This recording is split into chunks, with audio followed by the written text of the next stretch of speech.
director. I'll be doing some audio commentary for this re-release of the movie. Oh, wait, not yet. Sorry, sir, this is just the DVD menu. The movie hasn't started yet.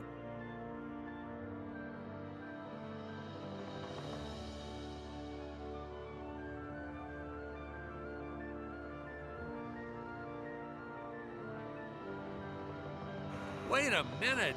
That's not the movie poster I remember. Isn't the robot supposed to be holding Scarlet there? Oh, another of the studio's requests. They made some market projections and decided this image would sell more copies to future demographics.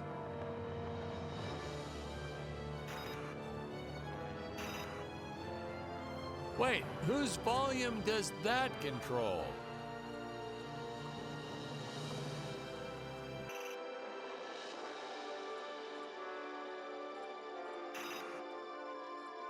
We digitally cleaned up the old 35 millimeters. Much nicer now, huh? Yeah, well, actually, I hadn't noticed. It looks all right.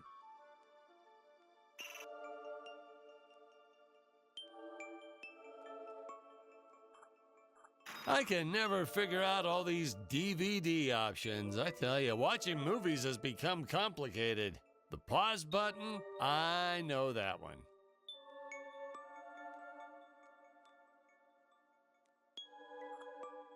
Hey, is this thing on? Can you hear me all right? Yeah, all good.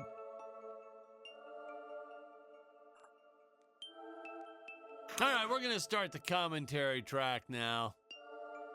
Wait, are you deleting? It took a long time to record that, didn't it?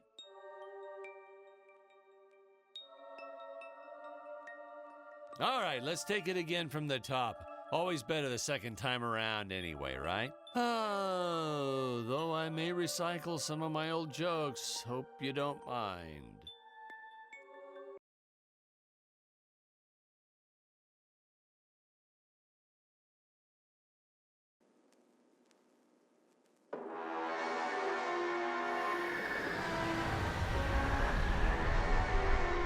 Hello, Dan Smith here. I directed this film back in, well, it feels like a century ago. Yeah. The studio asked me to provide a commentary track for the DVD release. And wham! Straight into the action. No fluff or anything. That's what we did back then. Crash-landed ship. Out pops our hero, the fearless Dick Starspeed.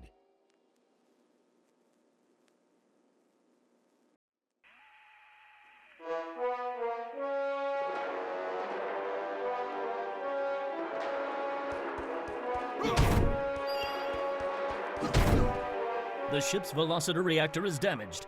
I believe that I am stranded on an alien planet. Played, of course, by actor Jonathan Digby. Went on to some minor roles after this. Such a shame. I thought from day one this guy's got leading man written all over his face.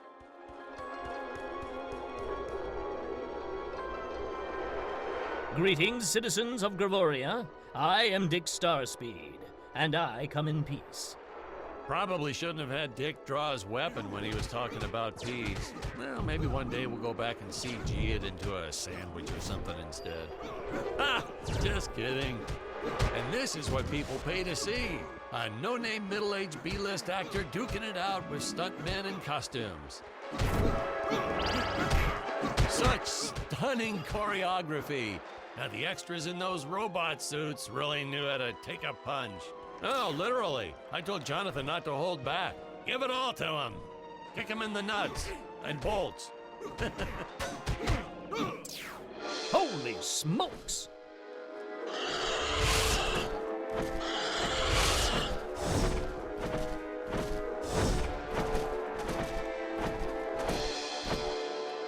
If I land squarely on that grain silo, I should survive this fall unscathed. Well, I shouldn't say this now, but you could actually see the strings if you squinted hard enough.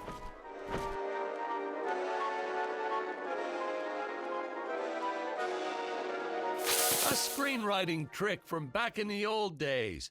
You put a grain silo or some haystacks down, and it solves all your It gravity-related appears some of my problems. equipment was lost when my ship was shot down. But what luck! This high-tech scanner reports that my ray gun is nearby.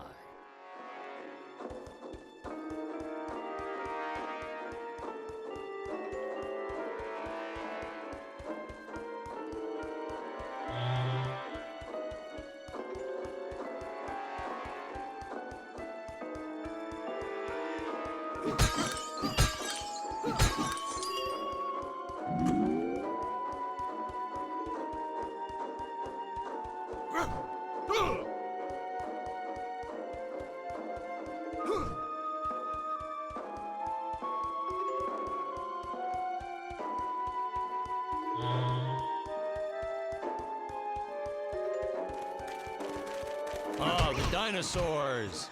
You just don't see quality stop motion like this anymore, do you? Someone actually sat there and moved them, frame by frame. Today, it'd be done with computers, but where's the artistry in that?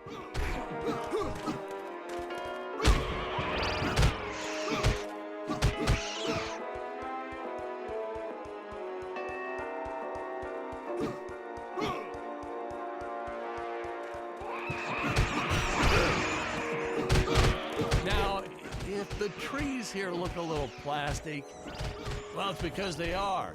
I took them from the set of my last film, Vampire Island 2.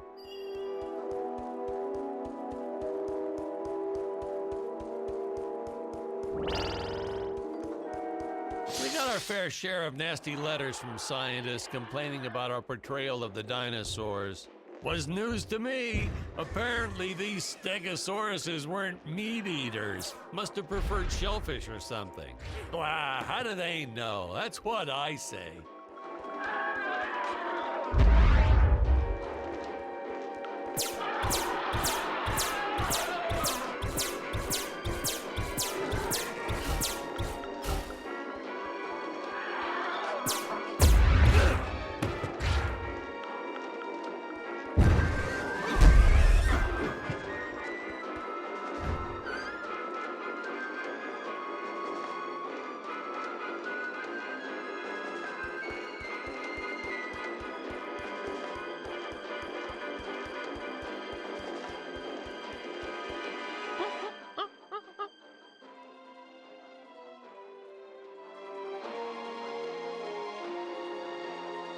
As usual, the local population is defenseless. That's where our hero steps in and saves the day.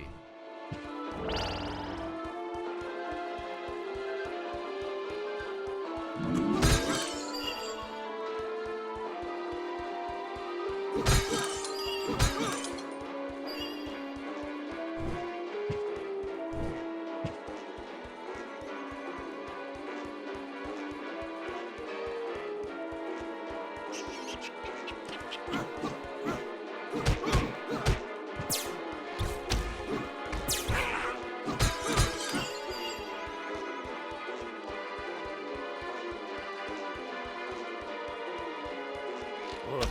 We put Jonathan through a lot shooting this film. He wasn't the best actor, especially when reacting to getting hit. He's what you call a flincher. So I told the stuntman to really just go to town on him. It's the only way to get an honest performance sometimes. Our props master tried to make the weapons soft, but there's only so much you can do. Lucky for us, Dick's entire body was covered in that spacesuit. That thing was a lifesaver when it came to hiding bruises. How curious. They dissolved into what appears to be gold.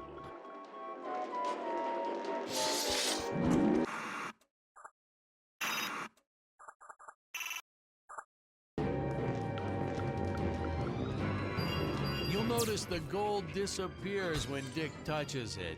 We had a deleted scene that explained he's actually teleporting it back to his ship. It's funny, no one ever questioned how Dick was able to walk around with an infinite amount of gold on him.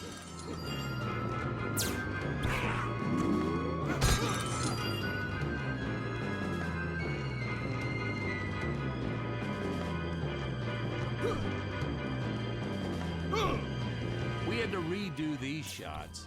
Our first attempt was kind of a disaster. We tried using real apes, thought it'd cut down on the costume budget a bit. But have you ever tried working with apes? They are the worst actors ever. They don't sit still for a moment, and the second you take your eyes off of them, they're flinging their feces all over the place. Jonathan refused to work with them after he got, well, let's just say that he had to take more than a couple of showers one day. You know, you never forget the smell of monkey poo. We steam cleaned the studio top to bottom. Still never got rid of it entirely. All through the rest of the shot, we kept finding those little surprises hiding inside various props. Boy, were those the days.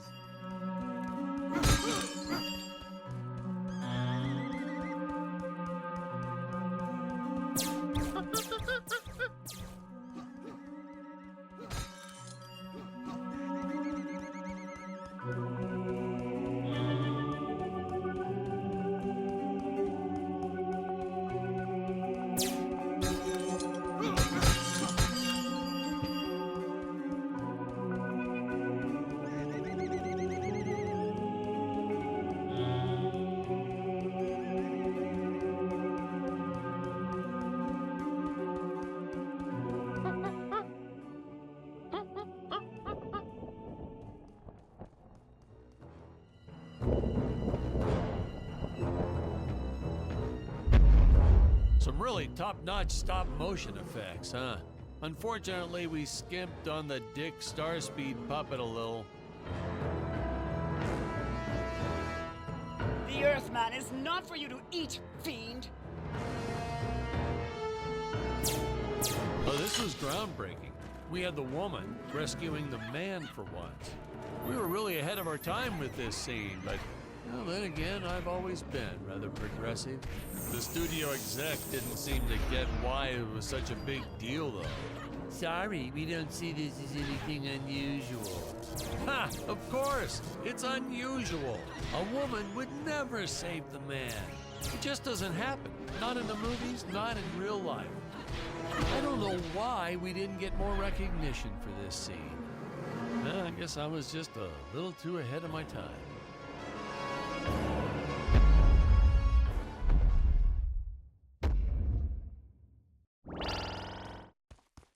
Thank you for saving me, strange woman. What is your name? I am the magnificent Scarlet Nova.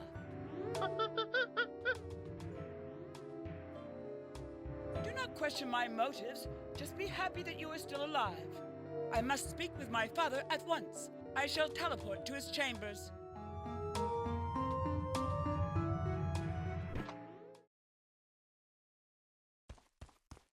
So we'll be seeing our first example of teleportation being used by Scarlet right here. As soon as this current shot ends, which should be happening any second now.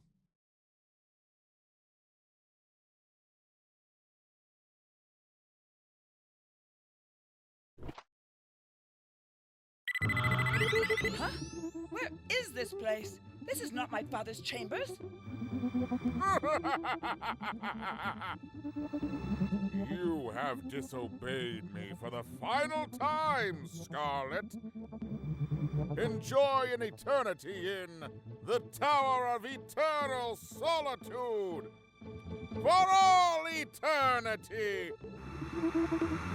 Ha! The old fool did not notice I am wearing my jetpack. Booster usage. Jump. Wait. Wait. Use booster. Survive deadly fall.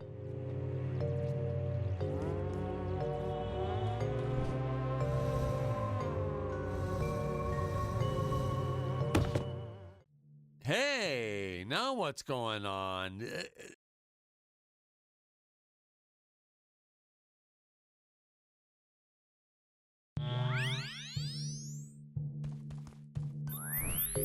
Booster usage. Jump.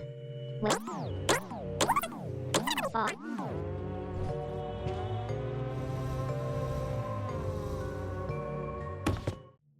Oh, no, Patrick! You got the wrong footage again. That character's not supposed to die in this scene. Sorry about that. Hold on, let me find the right one.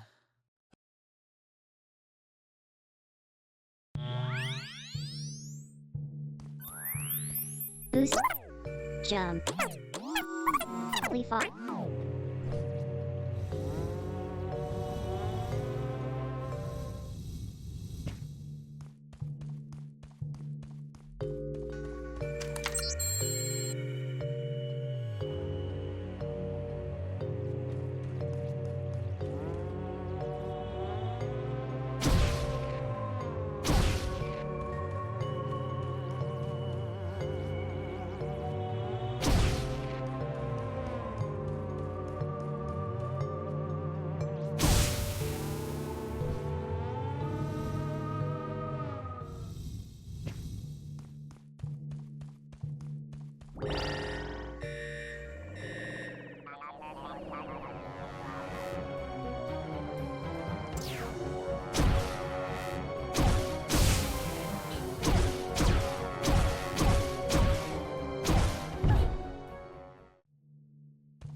Ah, the energy imps. Such a neat effect. We had to paint each movement frame by frame and superimpose it into live footage. We were pulling all-nighters for weeks. Well, when I said we, I meant the artists. I'm pretty much useless if I don't get a solid 10 hours a night. But they were at it forever. They had to redo it all because I accidentally told them red instead of blue the first time. Artists.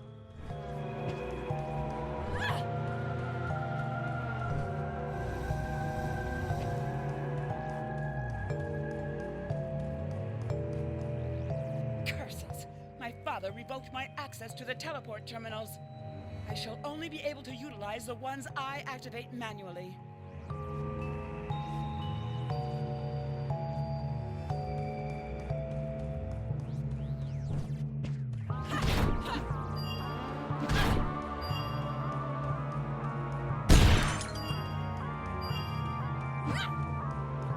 Man, some of these shots are dragging on longer than I remembered.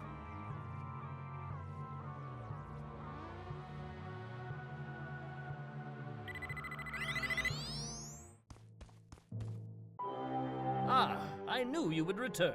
Puny Earthman, you shall help me overthrow the Emperor. Why would you turn against your own father? How do I know I can trust you? Oh, this scene. This is practically Shakespeare in outer space. Just as the entire planet does. And, huh? Patrick, what's wrong with the video? Sorry, sir. Technical problems. Darn it, we're missing some really good writing here. There. Sorry about that. Well, we just passed right by her big scene. Basically, they agree to work together, but one must stay behind in the sleep chamber at all times. Should I rewind? Never mind. I'll continue from here.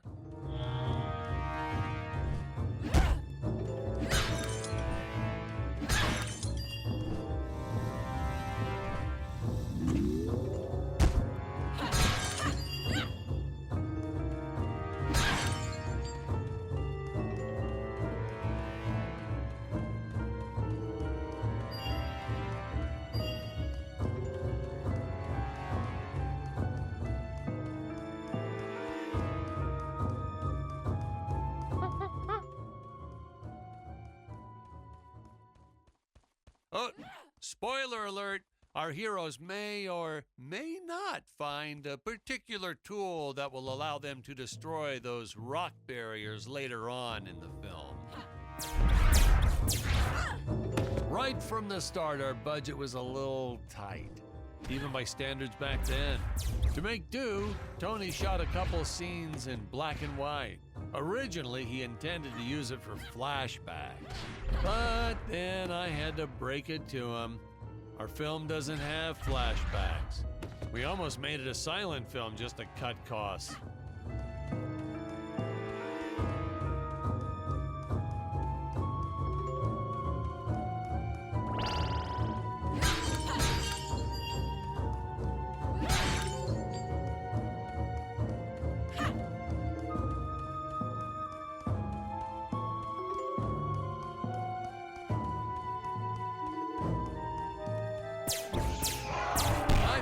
An absolute necessity we have a T-Rex in this film, but we got this Serato thing instead. Of course, I went through the whole production thinking it was a T-Rex because, really, who can tell the difference anyway?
It would appear that now is the time for us to climb the Deadly Tower of Monsters.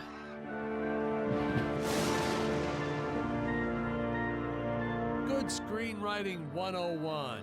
Always announce the title within the film itself. How else are you going to let the audience know your heroes really mean business?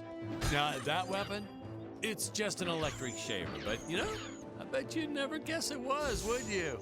They look so futuristic.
could have made use of that one at some of our meetings with the studio.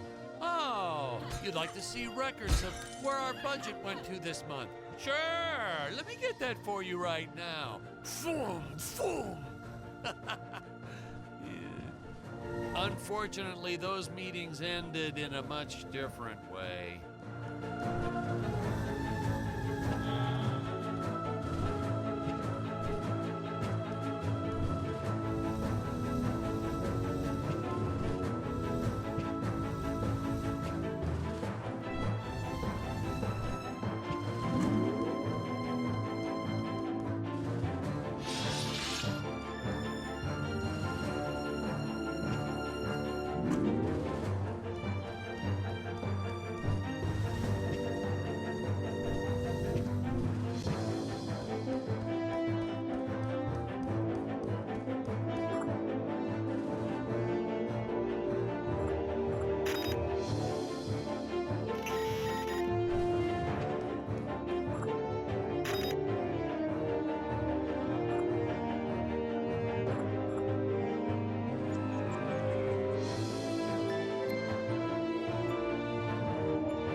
I know a taxidermist who helped us out with these bat creatures for real cheap.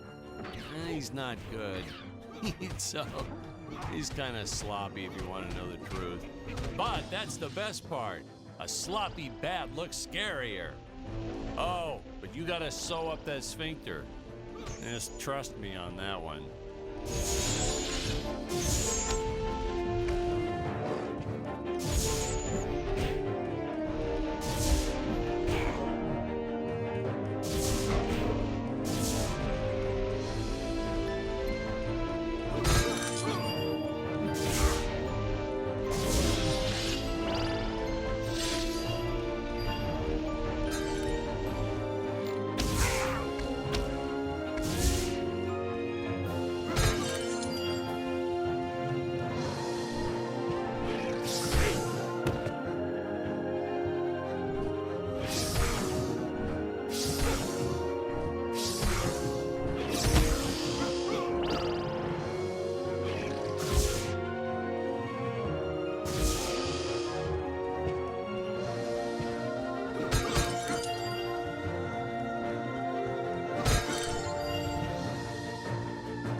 Squids.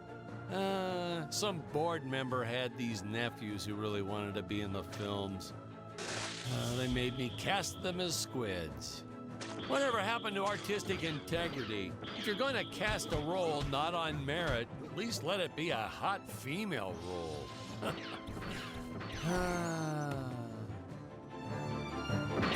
My effects team kept assuring me the strings wouldn't be visible in the final cut, but I could see them. No transparent nylon. This stuff will do the trick. Yeah, right. I swear those darn strings is what made my hair go white.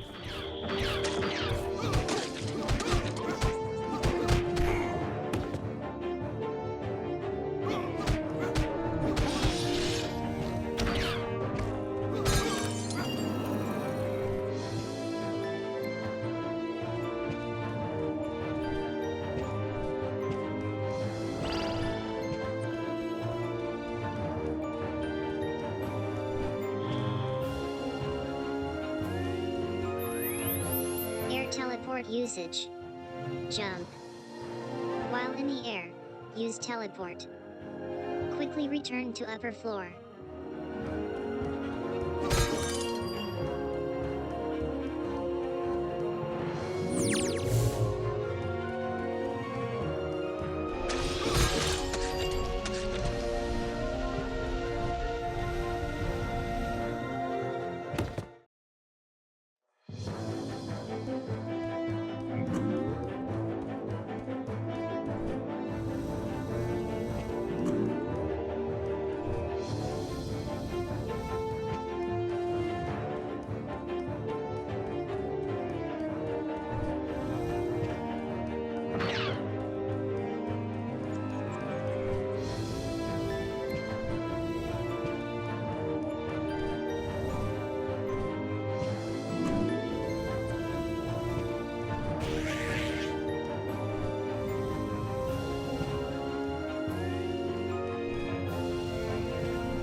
Some people thought it was odd that a simple wooden cage would have such an elaborate high-tech lock. But hey, if a Gravorian ever traveled to Earth, I'm sure they'd think a lot of our stuff is weird too.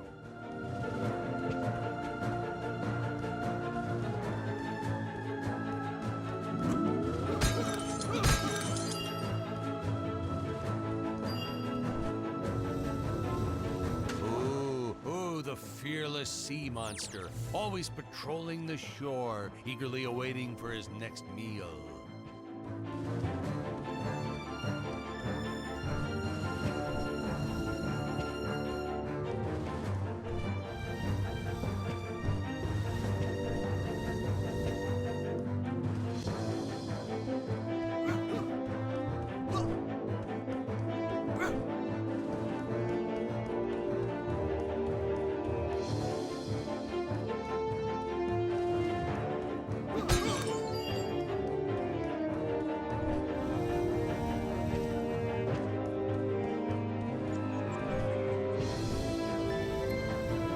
I designed this creature to reflect the human condition.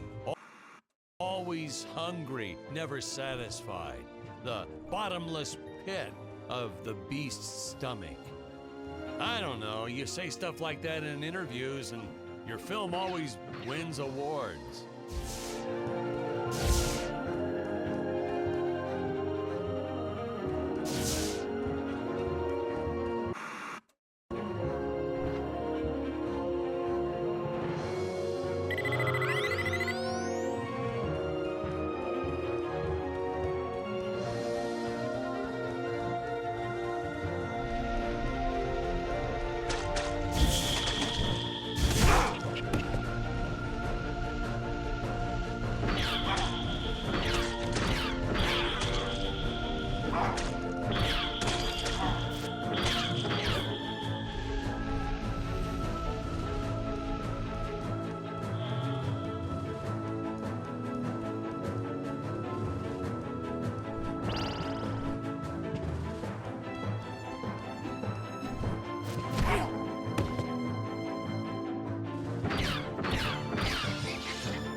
You don't want to miss a single minute of this scene. The nuclear ants. Hey, we need to remind the audience our heroes are climbing a tower. So I needed something that would stick to walls. Originally, we had these web-footed what-have-yous. Not very scary. And then I left some cake out in my trailer, and it was crawling with ants in the morning. And that's when it hit me. What is the most obnoxious thing in the world?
Oh no! This head belonged to my co-pilot robot. He was the most loyal companion in the galaxy. Dick. Malfunction. Dick. Malfunction. These Gravorians will pay dearly for this, my friend. Now, what's a space adventure film without a trusty robot sidekick, huh? Am I right? In the original draft, we had Dick and Scarlet team up with an alien from the planet's surface. You know the type, pointy ears, wise and emotionless. But then we came to our senses and realized that a giant tin can robot's way cooler. Besides, everybody was doing the alien thing back then. You know me, I'd rather be a trailblazer.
Script, Dick had a number of scenes that took place in the belly of the sea monster. he actually meets a whole tribe of diminutive mermaids and saves him from extinction. We cut all that for time, so now Dick's transition between sea and land seems a bit abrupt.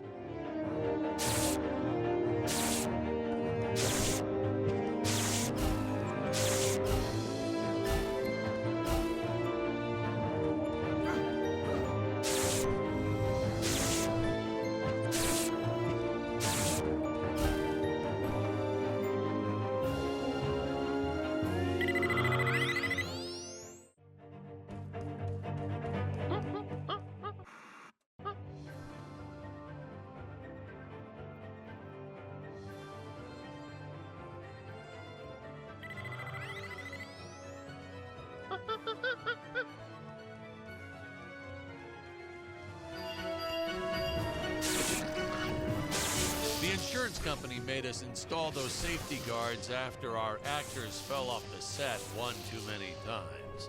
Granted, they kept falling off even with the rails, but thanks to how the contract was laid out, we were no longer liable for their injuries.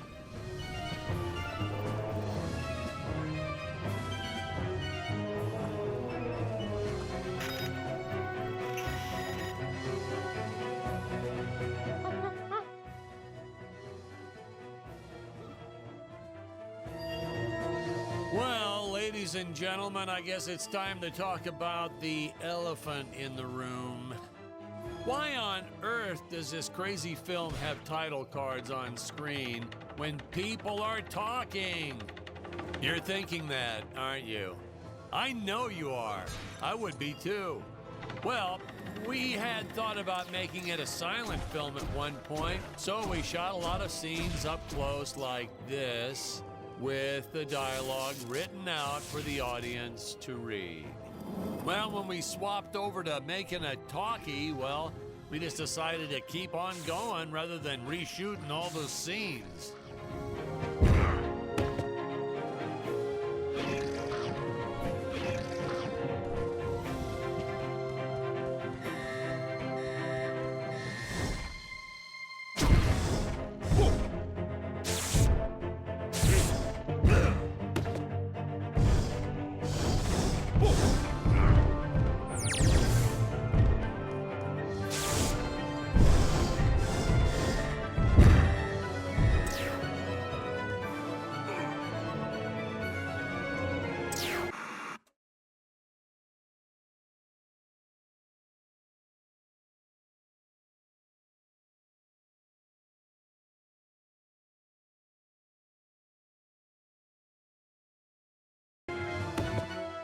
Oh, no, another fake scene.